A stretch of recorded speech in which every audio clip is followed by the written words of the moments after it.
আব্বাকে বলতাম আমাকে এমন একটা দিন দাও যেন সেই দিন আমি পুরো দুনিয়াকে জানাতে পারি আমার আব্বা মাথার ঘাম পায়ে ফেলে আমাকে আজকে ডাক্তার বানিয়েছেন। অদ্ভুত সুন্দর। দ্যাটস ওয়াই আমি সবার সামনে গর্ব করে ফ্র্যাঙ্কলি বলতে ভালোবাসি যে আমার আব্বা শ্রেষ্ঠ আব্বা। Very nice, best luck to them. এবং আমি আরেকটি কথা মানে না বললেই না, আপনার এখানে আসার আগে ভেবেছি যে আব্বার সম্পর্কে আমি আর মানে কি না বলতে পারি, যে আব্বাকে সবসময় বলতে পারি না আব্বা ভালোবাসি, আব্বা তোমাকে অনেক ভালোবাসি। করোনার মধ্যে আমার খুব গরুর গোস্ত খেতে ইচ্ছে করছিল একবার, তখন 580 টাকা কেজি ছিল বানারীপাড়াতে গরুর গোস্তের। আমি বলছিলাম তো মা বলছে যে এখন দেখো যে চালই কিনতে পারি না, তুই মানে মাংসের কথা বলো। কিন্তু আমার আব্বা আধা কেজি মাংস কিনে এনেছিল আমার জন্য। বাহ, সুন্দর। এবং সেই আধা কেজি মাংস একসাথে রান্না করে সবাই বসছে। আব্বা মাকে বলতেছে যে আগে ওকে দিয়ে নাও, আমাদের না দিলেও হবে, আগে আমার মেয়ে খাক। আমি ভাত খেয়ে উঠে আমার টেবিলে গিয়ে আমি সবসময় ডায়েরি লিখি, আমি ডায়েরিতে লিখছিলাম এবং ওই দিনটাও লেখা আর কি, যে আব্বা আমাকে আধা কেজি গোস্ত এনে খাইয়েছেন সেই আব্বাকে একদিন সে যা খেতে চাইবে তাই খাওয়াবো। বাহ, সুন্দর সুন্দর। কি মনে হয় আপনার মেয়ে যে আপনাকে এত ভালোবাসে? ওরা খাইলে ওরা ভালো থাকুক, ওরা জানি খুব শান্তিতে থাকুক, এটাই আমার কামনা, যে ভালো থাকুক। তো সেই যে গরু গোস্ত আধা কেজি যে নিয়ে আসলেন, আপনি বাকিতে আনলেন নাকি নগদ দিয়ে আনতে? নগদ টাকা দিয়ে আনছি। নগদ দিয়ে আনতে পেরেছি। ওটা কি মানে বাচ্চারা যখন খাইতে চায় মা বাবার কাছে, তখন ওটা মানে খুব কষ্ট করলো, মানে তখন ওটা যদি না ওদের যদি না খাইতে পারে তখন তো মন এমনি খারাপ লাগে। আপনার ওয়াইফ আসছেন? হ্যাঁ জি। আর আরেকটা মেয়ে আসছে বললেন না? হ্যাঁ, ছোট মেয়ে তো আছে। আমি একটু মেয়ের আগে একটু মায়ের সঙ্গে কথা বলতে চাই। উনি ওনার সম্পর্কে বা তার মেয়ের সম্পর্কে যদি কিছু বলতে চান, এটা শুনি আমরা একটা আপনার কথাটা। আসসালামু আলাইকুম, আমি হারিসের আম্মু। দোয়া করবেন আপনারা জানি হারিসের আব্বা এত কষ্ট করে ওকে এই পর্যন্ত নিয়ে আসছে, তিনি জানি সুখ করতে পারে, আল্লাহ জানি তারা সেই হায়াত দারাজ করে, এইটুকু দোয়া আপনাদের কাছে চাই। অনেক কষ্ট করছে জীবনে, ছোটোবেলা থেকে ভাইদের নিয়ে, ওনার বোন নাই, ভাই 5 জন, ভাইদের নিয়ে কষ্ট করছে। তারপরে এই যে 4টা মেয়ে আল্লাহ ছেলে দেয় নাই, মেয়েদের কোনো দিনও অবহেলা করে নাই, কখনো কষ্ট নেয় নাই মনে যে আমার ছেলে নাই কেন। মেয়েদের জন্য অনেক চেষ্টা করে এই পর্যন্ত নিয়ে আসছে। আল্লাহ জানি ওনার হায়াত দেয়, জানি এই সুখ উনি বহন করতে পারে, আল্লাহ সেই হায়াত দেয়। না, আপনি তো হারিসার বাবার থেকে আপনার তো রোল কম না, কারণ আপনি 4টা মেয়েকে যতটুকু ইনি এনে দিয়েছেন তা দিয়ে আপনি সংসার চালিয়েছেন। কি বলেন আপনি গরিত বাবা? আপনার ওয়াইফ সম্পর্কে আপনার ধারণা কি? সে অনেক হিসাবে দেখি আমি আজকের এদের মানুষ, মানে এদের লেখাপড়া খুব হিসাব টিসাব করে। হ্যাঁ, মানে অল্প টাকা দিয়ে সব সংসার চালাতে পারে। জি। একজন মেয়ে আসছেন, তার নাম কি? আর নাম হলে হাবিবা। হাবিবা। হাবিবা কিছু বলবে নাকি তোমার বাবা সম্পর্কে বা আব্বু সম্পর্কে? আসলে প্রত্যেকটা মানুষের জীবনে বাবার গুরুত্ব অপরিসীম। আমার জীবনেও আমার বাবার গুরুত্ব অপরিসীম। আমি আমার বাবাকে অনেক ভালোবাসি, হয়তো অন্যভাবে বলা হয় নাই, আব্বারে অনেক ভালোবাসি। আজকে এই মঞ্চে এসে বলতে আছি, আব্বা আমি তোমারে অনেক ভালোবাসি। বাহ, সুন্দর।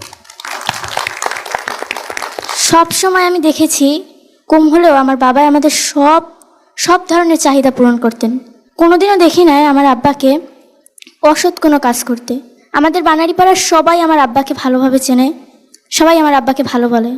যদি বলে যে তোমার আব্বার নাম কি, মিজান বলে তুমি মিজানের মেয়ে, তোমার আব্বা অনেক ভালো মানুষ। আমার তখন খুব ভালো লাগে। খুবই সুন্দর, অনেক অনেক ধন্যবাদ। আপনার কোনো উপদেশ এখন আছে? এখন তো তারা বড় হয়ে চলছে, আপনিও মোটামুটি একটু সেটেল হয়ে আছেন, আপনি কোনো উপদেশ কি তাদের দিতে চান? আমি যাই যে ভালো থাকুক, ভালো করুক, এইটাই আশাবাদ, যে একসময় ভালো থাকুক, ভালোভাবে এরা চলুক, এটাই আর কি। হারিস, তুমি বলো দেখি, তোমার আব্বা তোমাদেরকে কি সবচেয়ে উপদেশ দিত? নিশ্চয়ই গাইড করতো না? কি গাইড করতো? আব্বা একদম মানে সব সময় যে কথাটা বলতো, মানে আমরা তো বরিশালে থাকি, তো আমি বরিশালের ভাষায় বলতো যে মনু, রাস্তায় সোনা ফালাইনে থাকলেও তাকাইয়ে দেখবা না। আর একটা কথা বলতো যে কোনোদিন অসৎ হবে না, যদি সৎ থাকো তাইলে আল্লাহ আমাদের পুরস্কার দেবে। আসলে সৎদের পুরস্কার দেয়, যেটা আমি পেয়েছি, না হলে আসলে সম্ভব হতো না। কারণ আমি দেখেছি যে আমার ফ্রেন্ডরা যারা চান্স পেয়েছে ম্যাক্সিমাম তাদের বাসায় ডাক্তার টিউটর রেখে মেডিকেল স্টুডেন্ট থেকে পড়াশোনা করেছে, সেখানে আমি শুধু একটা কোচিংয়ে মানে কোনোভাবে এসে পড়েছি নিজের চেষ্টায়, আগে তেমন গাইড পাই নাই, ওই 3 মাস 6 মাসই শেষ। কিন্তু আব্বার যে কথা মানে সৎ থাকবা, প্রত্যেকটা পরীক্ষার আগে ভাবতাম আমি না পারি, কিন্তু যেটুকু পারি সেটুকুর মধ্যেই হয়ে যাবে ইনশাল্লাহ। এই যে সৎ চিন্তাটা আমার মধ্যে ছিল, সে কারণে হয়তো বা আজকে আপনার সামনে বসে আছি। খুবই সুন্দর, এবং সবাইকে আমাদের এখান থেকে শিক্ষা নিতে হবে যে সত্যের পথই জয়ের পথ। আসুন, আমাদের দর্শকবৃন্দ যারা আছেন, আপনাদের মধ্যে কেউ কোনো প্রশ্ন গর্বিত বাবা বা তার মেয়েকে করতে চান কিনা? আমি মোহাম্মদ ইমদাদুল হক। আমি হারিস আব্বুকে একটা প্রশ্ন করতে চাচ্ছি।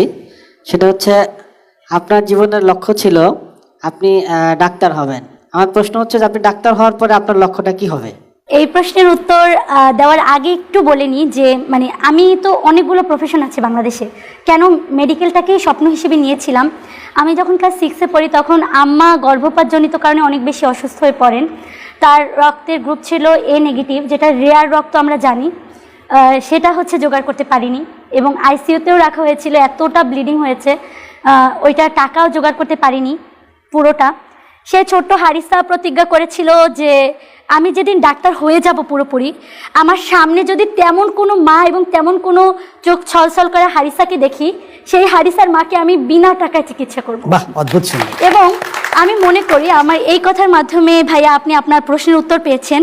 আমি যদি আল্লাহ আমাকে হায়াতে বাঁচিয়ে রাখেন, নেখায়া দেন, একজন ভালো ডাক্তার হওয়ার পরে আমার প্রথম কাজ হবে ডাক্তারি পেশাকে প্রফেশন হিসেবে নেওয়ার আগেও আমার যে সেই সংকল্প এবং সেই প্রতিজ্ঞা, সেগুলোকে অক্ষরে অক্ষরে পালন করার। অদ্ভুত সুন্দর, অনেক অনেক ধন্যবাদ। আর কেউ কোনো প্রশ্ন করতে চান? আসসালামু আলাইকুম স্যার। আমার কোশ্চেন মিজান আঙ্কেলের কাছে ছিল, আপনার মেয়ে যখন ছোট ছিল তখন আপনি কি চেয়েছিলেন যে আপনার মেয়ে বড় হয়ে কি হবে? আমি একটাই স্বপ্ন ছিল যে আমার মেয়ে একদিন মানুষের সেবা করবে, এটাই। মানুষের সেবা করবে, এবং সে কিন্তু রাইট সেই প্রফেশনে গিয়েছে। যদিও তার অনেকগুলো ক্যাপাসিটি আছে, সে ইচ্ছা করলে ভালো অ্যাডভোকেট হতে পারতো, কারণ সে তর্কে এক্সপার্ট আছে, বা অন্য অন্য নায়িকাও হতে পারতো, কারণ সে তো অভিনয়ও প্রাইজ পাচ্ছে। But she has chosen the route যেখানে সে মানুষকে সেবা করতে পারবে। Thank you, she has got a lot of talents. আমরা আশা করি এবং দোয়া করি যাতে তুমি স্ট্যাবলিশড হও, তুমি উপকৃত হবে, দেশ উপকৃত হবে, আমরা সবাই উপকৃত হব। হারিসা, আমরা তো শেষ পর্যায়ের দিকে চলে এসেছি, তোমার কি আর কিছু বলার আছে? হ্যাঁ, আমি জানি RTVকে অনেক বেশি ধন্যবাদ, কারণ আমার আব্বা আমার কাছে শ্রেষ্ঠ মানুষ, এবং আল্লাহ আমাকে গিফট করেছে। সত্যি কথা, আমি এরকম প্রেস পেয়েছি অনেক, কারণ বক্তৃতা বলেছি, গল্প বলেছি, কিন্তু RTV আজকে আমার আব্বাকে তার পরিশ্রমের জন্য সম্মানিত করছে। RTVর প্রতি আমার অনেক বেশি কৃতজ্ঞতা। বাহ, সুন্দর, এবং সুন্দর, সুন্দর। আমি বলবো যে আপনারা যারা আছেন, আপনারা সবাই জানেন মহান আল্লাহর পর কিন্তু আমরা একজন ডাক্তারের সামনে আমাদের বডিকে মানে সঁপে দেই যে আপনি যা করার করুন, কারণ আল্লাহ তারপরে ডাক্তারের হাতে দিয়েছে আমাদের জীবন। সুতরাং আমিও আপনাদের কাছে দোয়া চাই আমি যেন ঠিক তেমন ডাক্তার হতে পারি যেমনটা হলে মানুষের বিশ্বাস অর্জন করা যায় যে আমি মানুষকে সঠিক চিকিৎসা দিতে পারবো। খুবই সুন্দর। আসো, তোমার বাবাকে একটু উত্তরীয়ন করিয়ে দিই। তোমার কাঁধেই চড়ে পৃথিবী দেখা, তোমায় ধরে আমার চলতে শেখা, বলতে শেখা। বাবা তুমি যে কেসটা তুমি বলছিলে, তুমি অনেক পেয়েছো, RTV আমার আব্বাকে দিল, আব্বাকে দিচ্ছে, তুমিও দিচ্ছ একসাথে। বাবা তুমি ছাড়া আমি দর্শক, অনেক অনেক ধন্যবাদ। আমরা গর্বিত বাবাকে পেলাম, তার মেয়েকে দেখলাম, সুযোগ্য আমি বলবো সংসারী মাকে দেখলাম, এবং তার আর মেয়েকে দেখলাম। ইনশাআল্লাহ তারা আরো সুন্দরভাবে সংসার চালাবে, আরো বড় হবে, এটাই আমাদের সবার দোয়া। বাবা তুমি ছাড়া আমি একা, বাবা তুমি ছাড়া আমি বড়